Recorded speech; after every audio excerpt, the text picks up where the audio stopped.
Hello friends, welcome back to Odia notebook. आजिर class रे आमे आलोचना करिबा भारतर प्राचीन इतिहासर महाजनपद विषय रे। तो चलंतु आरंभ करिबा आजिर प्रथम क्वेश्चन। प्राचीन भारत रे केतोटी महाजनपद थिला? आंसर 16टी महाजनपद। प्राचीन भारत रे 16टी महाजनपद थिला। 16टी महाजनपद विषय रे केउं बौद्ध ग्रंथरु जणा पड़े? आंसर अंगुत्तर निकाय। 16टी महाजनपद विषय रे अंगुत्तर निकाय बौद्ध ग्रंथरु जणा पड़े बा अंगुत्तर निकाय बौद्ध ग्रंथरु 16टी महाजनपद विषय रे जणा पड़े।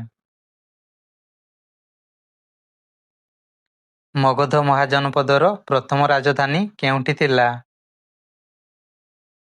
आंसर गिरिब्रज बा राजगृह। मगध महाजनपदर प्रथम राजधानी गिरिब्रज बा राजगृह रे थिला। अंग महाजनपदर राजधानी कौन थिला? आंसर चंपा। अंग महाजनपदर राजधानी चंपा थिला। वत्स महाजनपदर राजधानी केउंठी थिला? आंसर कौशाम्बी। वत्स महाजनपदर राजधानी कौशाम्बी थिला। काशी महाजनपदर राजधानी कौन थिला? आंसर वाराणसी। काशी महाजनपदर राजधानी वाराणसी थिला। बर्जी महाजनपदर राजधानी कौन थिला? आंसर वैशाली। बर्जी महाजनपदर राजधानी वैशाली थिला। कोशल महाजनपदर राजधानी केउंठी थिला? आंसर श्रावस्ती। कोशल महाजनपदर राजधानी श्रावस्ती थिला। अवंती महाजनपदर राजधानी कौन थिला? आंसर उज्जयिनी और माहिष्मती। अवंती महाजनपदर राजधानी उज्जयिनी और माहिष्मती थिला। कुरु महाजनपदर राजधानी कौन थिला? आंसर इंद्रप्रस्थ। कुरु महाजनपदर राजधानी इंद्रप्रस्थ थिला। पांचाल महाजनपदर राजधानी केउंठी थिला? आंसर अहिछत्र और कांपिल्य। पांचाल महाजनपदर राजधानी अहिछत्र और कांपिल्य थिला। मत्स्य महाजनपदर राजधानी कौन थिला? आंसर विराटनगर। मत्स्य महाजनपदर राजधानी विराटनगर थिला। सुरसेन महाजनपदर राजधानी केउंठी थिला? आंसर मथुरा। सुरसेन महाजनपदर राजधानी मथुरा थिला। अस्मक महाजनपद केउ नदी कूल रे अवस्थित थिला? आंसर गोदावरी नदी। अस्मक महाजनपद गोदावरी नदी कूल रे अवस्थित थिला। गांधार महाजनपदर राजधानी कौन थिला? आंसर तक्षशिला। गांधार महाजनपदर राजधानी तक्षशिला थिला। कंबोज महाजनपदर राजधानी केउंठी थिला? आंसर पुंज बा राजपुर। कंबोज महाजनपदर राजधानी पुंज बा राजपुर रे थिला। चेदी महाजनपदर राजधानी कौन थिला? आंसर सुक्तिमती। चेदी महाजनपदर राजधानी सुक्तिमती थिला। मल्ल महाजनपदर राजधानी केउंठी थिला? आंसर कुशीनगर और पावा। मल्ल महाजनपदर राजधानी कुशीनगर और पावा ठारे थिला। ସର୍ବଶକ୍ତିଶାଳୀ ମହାଜନପଦ କିଏ ଥିଲା? ଆନ୍ସର ମଗଧ। ସର୍ବଶକ୍ତିଶାଳୀ ମହାଜନପଦ ମଗଧ ଥିଲା ବା 16ଟି ଯାକ ମହାଜନପଦ ମଧ୍ୟରୁ ମଗଧ ଥିଲା ସବୁଠାରୁ ଶକ୍ତିଶାଳୀ ମହାଜନପଦ। ମଗଧର ପ୍ରଥମ ପ୍ରସିଦ୍ଧ ରାଜବଂଶ କିଏ? ଆନ୍ସର ହର୍ଯାଙ୍କ ବଂଶ। ମଗଧର ପ୍ରଥମ ପ୍ରସିଦ୍ଧ ରାଜବଂଶ ହେଲା ହର୍ଯାଙ୍କ ବଂଶ।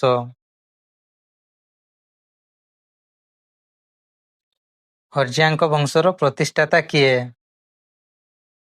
ଆନ୍ସର ବିମ୍ବିସାର। ହର୍ଯାଙ୍କ ବଂଶର ପ୍ରତିଷ୍ଠାତା ହେଉଛନ୍ତି ବିମ୍ବିସାର। ବିମ୍ବିସାର କାହାକୁ ନିଜର ଚିକିତ୍ସକ ଭାବେ ନିଯୁକ୍ତ କରିଥିଲେ? ଆନ୍ସର ଜୀବକ। ବିମ୍ବିସାର ଜୀବକଙ୍କୁ ନିଜର ଚିକିତ୍ସକ ଭାବେ ନିଯୁକ୍ତ କରିଥିଲେ। ଅଜାତଶତ୍ରୁ କାହାର ପୁତ୍ର ଥିଲେ? ଆନ୍ସର ବିମ୍ବିସାର। ଅଜାତଶତ୍ରୁ ବିମ୍ବିସାରଙ୍କ ପୁତ୍ର ଥିଲେ। ପ୍ରଥମ ବୌଦ୍ଧ ସଂହିତି କାହା ସମୟରେ ହୋଇଥିଲା?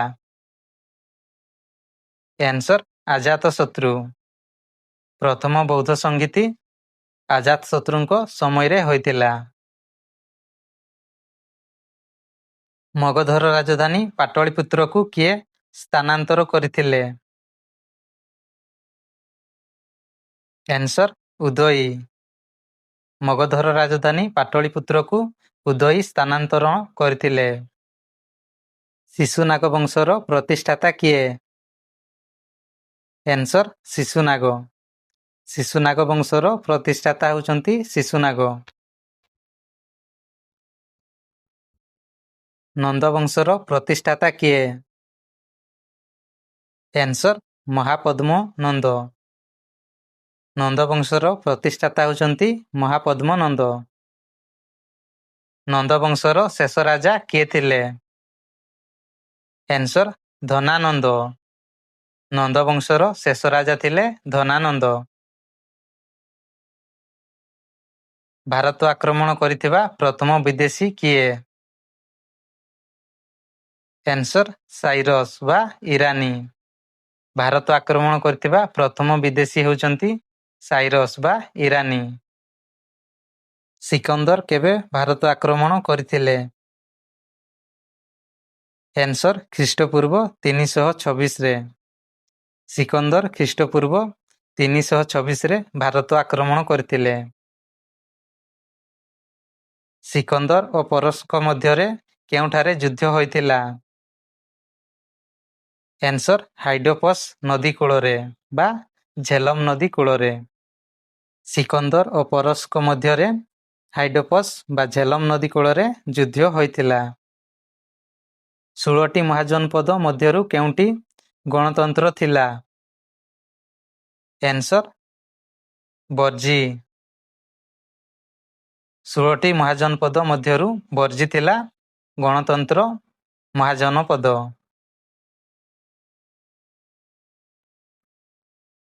ମଗଧ ଶବ୍ଦର ପ୍ରଥମ ଉଲ୍ଲେଖ କେଉଁଠାରେ ମିଳେ? ଆନ୍ସର ଅଥର୍ବବେଦ।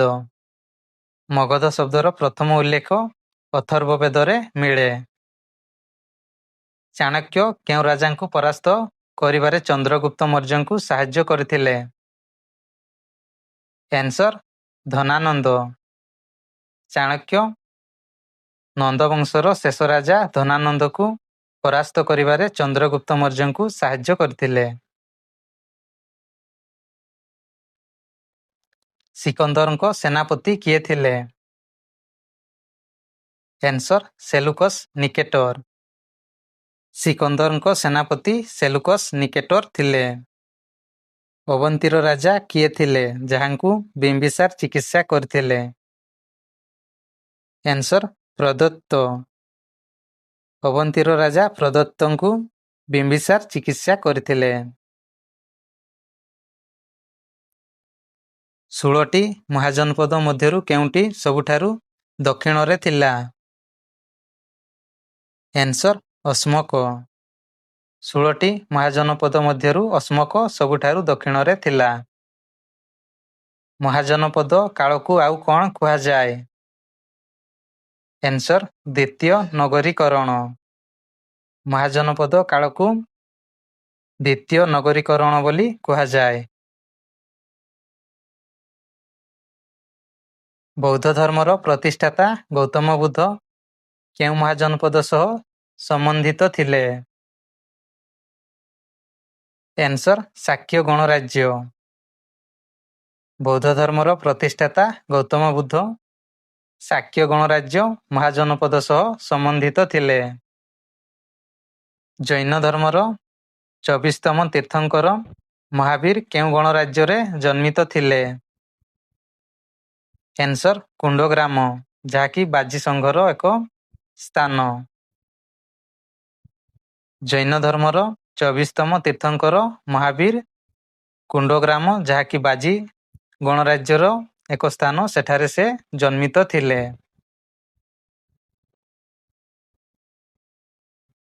ମଗଧର ସବୁଠାରୁ ଶକ୍ତିଶାଳୀ ରାଜା କିଏ ଥିଲେ? ଆନ୍ସର ମହାପଦ୍ମନନ୍ଦ। ମଗଧର ସବୁଠାରୁ ଶକ୍ତିଶାଳୀ ରାଜା ମହାପଦ୍ମନନ୍ଦ ଥିଲେ। ମଗଧକୁ ସାମ୍ରାଜ୍ୟରେ ପରିଣତ କରିବାର ଶ୍ରେୟ କାହାକୁ ଦିଆଯାଏ? ଆନ୍ସର ବିମ୍ବିସାର। ମଗଧକୁ ସାମ୍ରାଜ୍ୟରେ ପରିଣତ କରିବାର ଶ୍ରେୟ ବିମ୍ବିସାରଙ୍କୁ ଦିଆଯାଏ। ଉଜ୍ଜୟିନୀକୁ କେଉଁ ରାଜବଂଶର ଦ୍ୱିତୀୟ ରାଜଧାନୀ କରାଯାଇଥିଲା? ଆନ୍ସର ଶିଶୁନାଗ ବଂଶ। ଉଜ୍ଜୟିନୀକୁ ଶିଶୁନାଗ ବଂଶର ଦ୍ୱିତୀୟ ରାଜଧାନୀ କରାଯାଇଥିଲା।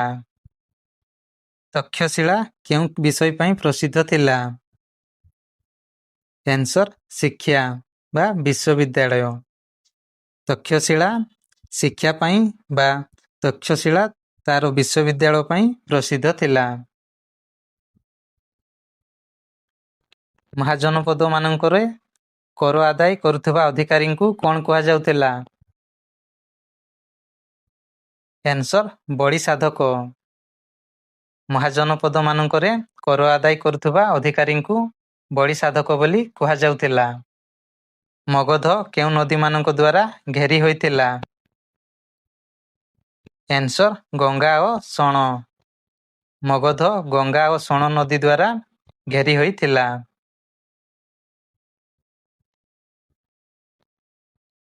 କେଉଁ ମହାଜନପଦର ଶାସକ ଉଦୟନ ଥିଲେ? ଆନ୍ସର ବତ୍ସ। ବତ୍ସ ମହାଜନପଦର ଶାସକ ଉଦୟନ ଥିଲେ। ଅଙ୍ଗ ମହାଜନପଦକୁ ମଗଧରେ କିଏ ମିଶାଇଥିଲେ? ଆନ୍ସର ବିମ୍ବିସାର। ଅଙ୍ଗ ମହାଜନପଦକୁ ମଗଧରେ ବିମ୍ବିସାର ମିଶାଇଥିଲେ। ବାଜି ସଂଘ କେଉଁମାନଙ୍କର ଏକ ମିଳିତ ସଂଘ ଥିଲା? ଆନ୍ସର ଆଟ୍ଟିକୂଳ। ବାଜି ସଂଘ ଆଟ୍ଟିକୂଳର ଏକ ମିଳିତ ସଂଘ ଥିଲା। ପାଟଳୀପୁତ୍ରର ପୁରୁଣା ନାମ କଣ ଥିଲା? ଆନ୍ସର କୁସୁମପୁର। ପାଟଳୀପୁତ୍ରର ପୁରୁଣା ନାମ କୁସୁମପୁର ଥିଲା। ସିକନ୍ଦରଙ୍କ ଭାରତ ଆକ୍ରମଣ ସମୟରେ ମଗଧର ଶାସକ କିଏ ଥିଲେ? ଆନ୍ସର ଧନାନନ୍ଦ। ସିକନ୍ଦରଙ୍କ ଭାରତ ଆକ୍ରମଣ ସମୟରେ ମଗଧର ଶାସକ ଧନାନନ୍ଦ ଥିଲେ। କୋଶଳର ରାଜା ପ୍ରସେନଜିତ କେଉଁ ଧର୍ମର ସମର୍ଥକ ଥିଲେ? ଆନ୍ସର ବୌଦ୍ଧ ଧର୍ମ। କୋଶଳର ରାଜା ପ୍ରସେନଜିତ ବୌଦ୍ଧ ଧର୍ମର ସମର୍ଥକ ଥିଲେ। ମଗଧର ସମସ୍ତ ମହାଜନପଦକୁ ନିଜ ଅକ୍ତିଆରକୁ ଆଣିବାର ମୁଖ୍ୟ କାରଣ କଣ ଥିଲା? ଆନ୍ସର ଭୌଗୋଳିକ ଅବସ୍ଥିତି ଓ ଲୁହା ସମ୍ପଦ। ମଗଧର ସମସ୍ତ ମହାଜନପଦକୁ ନିଜ ଅକ୍ତିଆରକୁ ଆଣିବାର ମୁଖ୍ୟ କାରଣ ଥିଲା ତାର ଭୌଗୋଳିକ ଅବସ୍ଥିତି ଓ ଲୁହା ସମ୍ପଦ। ପାଞ୍ଚାଳର ଦକ୍ଷିଣ ଭାଗର ରାଜଧାନୀ କଣ ଥିଲା? ଆନ୍ସର କାମ୍ପିଲ୍ୟ। ପାଞ୍ଚାଳର ଦକ୍ଷିଣ ଭାଗର ରାଜଧାନୀ କାମ୍ପିଲ୍ୟ ଥିଲା। ଚେଦି ରାଜ୍ୟର ସବୁଠାରୁ ପ୍ରସିଦ୍ଧ ରାଜା କିଏ ଥିଲେ? ଆନ୍ସର ଶିଶୁପାଳ। ଚେଦି ରାଜ୍ୟର ସବୁଠାରୁ ପ୍ରସିଦ୍ଧ ରାଜା ଶିଶୁପାଳ ଥିଲେ। ସୁରସେନ ମହାଜନପଦ କେଉଁଠାରେ ଅବସ୍ଥିତ ଥିଲା? ଆନ୍ସର ଆଧୁନିକ ମଥୁରା, ଯାହାକି ଉତ୍ତରପ୍ରଦେଶରେ ଅବସ୍ଥିତ। ସୁରସେନ ମହାଜନପଦ ବର୍ତ୍ତମାନର ଉତ୍ତରପ୍ରଦେଶର ମଥୁରାରେ ଅବସ୍ଥିତ ଥିଲା।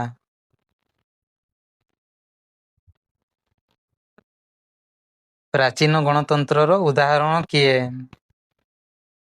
ଆନ୍ସର ବର୍ଜି ଓ ମଲ୍ଲ। ପ୍ରାଚୀନ ଗଣତନ୍ତ୍ରର ଉଦାହରଣ ହେଉଛି ବର୍ଜି ଓ ମଲ୍ଲ। କେଉଁ ବେଦରେ ଜନପଦ ଶବ୍ଦର ପ୍ରଥମ ପ୍ରୟୋଗ ଦେଖିବାକୁ ମିଳେ? ଆନ୍ସର ବ୍ରାହ୍ମଣ ଗ୍ରନ୍ଥ। ବ୍ରାହ୍ମଣ ଗ୍ରନ୍ଥରେ ଜନପଦ ଶବ୍ଦର ପ୍ରଥମ ପ୍ରୟୋଗ ଦେଖିବାକୁ ମିଳେ। ଷୋଳ ମହାଜନପଦ ମଧ୍ୟରୁ କେଉଁ ରାଜ୍ୟକୁ ସବୁଠାରୁ ବଳଶାଳୀ ବୋଲି ବିବେଚନା କରାଯାଉଥିଲା? ଆନ୍ସର ମଗଧ। ଷୋଳ ମହାଜନପଦ ମଧ୍ୟରୁ ମଗଧକୁ ବା ମଗଧ ରାଜ୍ୟକୁ ସବୁଠାରୁ ବଳଶାଳୀ ବୋଲି ବିବେଚନା କରାଯାଉଥିଲା। ମହାଜନପଦ ଯୁଗରେ ସୈନ୍ୟବାହିନୀର ମୁଖ୍ୟଙ୍କୁ କ'ଣ କୁହାଯାଉଥିଲା? ଆନ୍ସର ସେନାପତି। ମହାଜନପଦ ଯୁଗରେ ସୈନ୍ୟବାହିନୀର ମୁଖ୍ୟଙ୍କୁ ସେନାପତି ବୋଲି କୁହାଯାଉଥିଲା।